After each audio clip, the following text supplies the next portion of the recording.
Hello you guys, it is Mari back with another video. Like I always say, don't be scared to fall because you may fall into a better situation. I like to feel like I'm a part of that better situation. You're already here, so you might as well subscribe.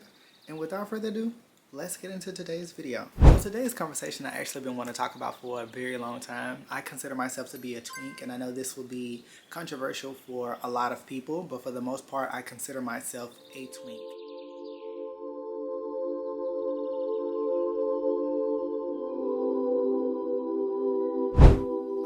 Exactly what this means to have a twink fetish and what is the difference between the two so we can understand exactly what a twink fetish is. I want you to remember that this definition has youthful in it, that has a youthful look. I don't mean to generalize men because it's okay to have an attraction to someone who has a youthful look, but I want to talk about the men who take this attraction a step further. To have a fetish isn't directly aligned to sexual desires, but it means to have a specific fetish of some type, and it doesn't matter what exactly that fetish is. So what do I mean about a twink fetish? A twink fetish to me is a man's desire for a twink, a youthful looking person. So a man desires someone who has a youthful look, and this stems outside of the gay community. This is also a thing that can exist with women. While we don't label it as a twink when it comes to women because this is a gay term, the main thing that makes a toxic twink fetish and a non-toxic twink fetish is the fact that age is not a priority for the person that has this fetish. And the one thing that separates a toxic fetish from a non-toxic fetish is age. Men who decide to take this fetish too far, they normally do not honor age.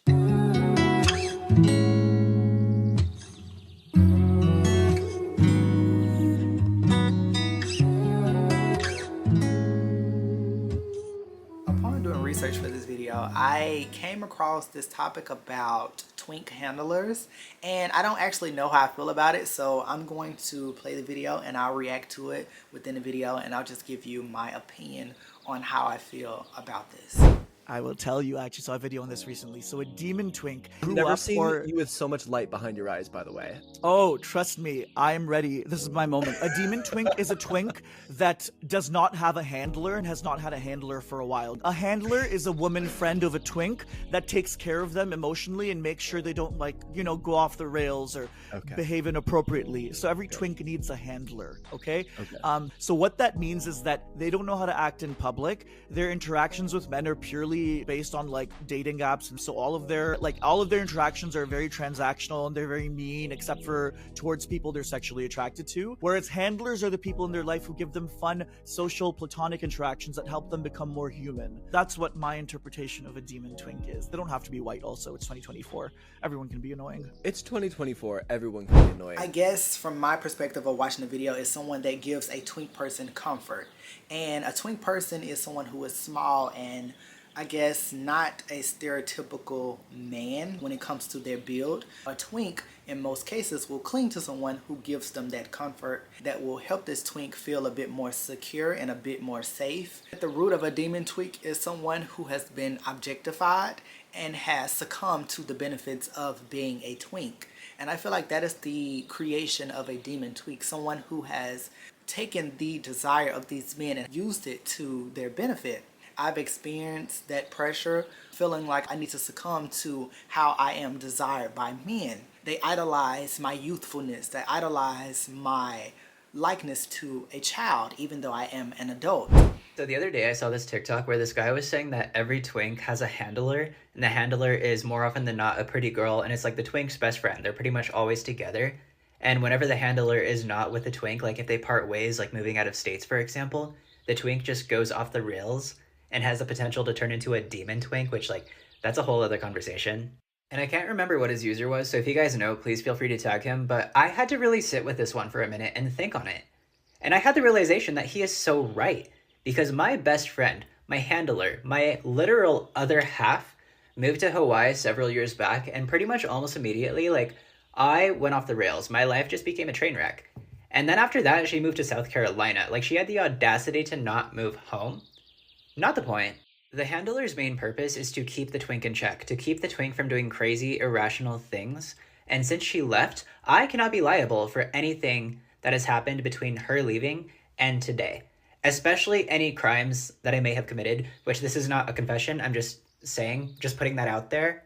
So if you know a twink who recently lost their handler, you should probably check in with them because I guarantee that they're not okay. And I didn't even realize this was a thing, but my best friend actually does give me a sense of comfort. A twink is someone who is small.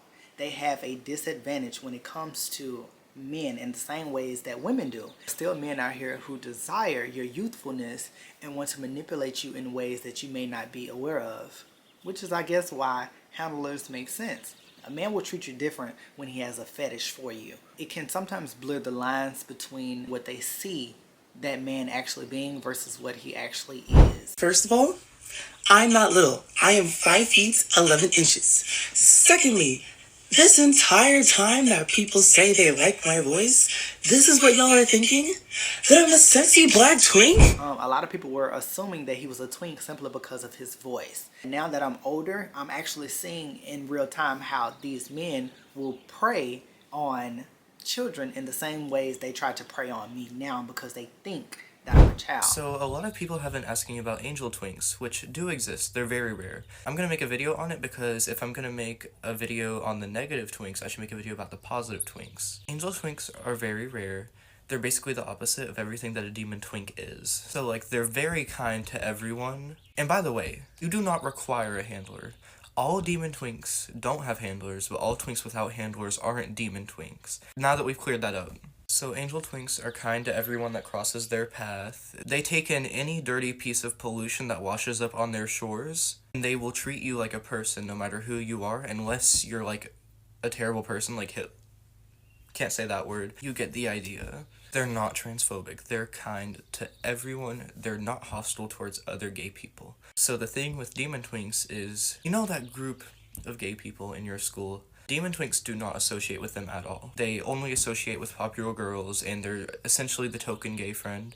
Angel twinks alternate between the two, like, because they're friends with basically every group of people, except for, like, the straight men that'll, like, hate crime them. A lot of the times, they tend to try to adopt demon twinks. It doesn't always work because, you know, demon twinks are hostile towards any gay person that isn't, like, a hot man that, like, talks to 3 million different guys on Snap at once. I mentioned that in part 1. They're just, like, overall really good, accepting people, which is rare for a twink. We're very grateful for their existence. That's what an angel twink is. At some point in your life as a gay person, you will be considered a twink. You will experience what it feels like to be objectified when you're young. It's a common thing for a lot of gay people to always talk to men that are older, but when you're a person like me who continues to age, but your body isn't growing to reflect the age that you are, so you continue to be objectified by men.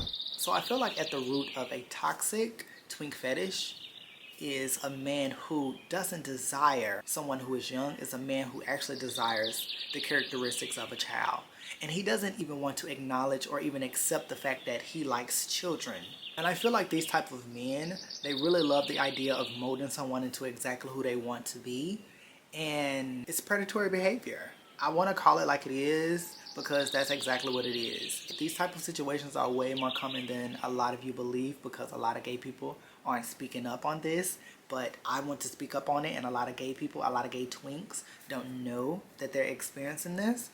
And I just want to bring this to you guys to make you more aware, or maybe you're a twink and you're watching this. Don't be objectified by these men because it will happen, and it will constantly happen. And for a lot of women who work so hard to maintain your youthful look, you will be objectified too by these exact same men. I plan to take this year by storm, deep diving into a lot of conversations like this. So if you like this type of video, please consider subscribing, and also leave your feedback in the comments on some things that you want me to deep dive into. And I look forward to bringing you guys more content like this. It's okay to subscribe, girl. And I look forward to having more interesting conversations. And I will definitely see you guys in the next video. And don't forget to stay honest. Bye.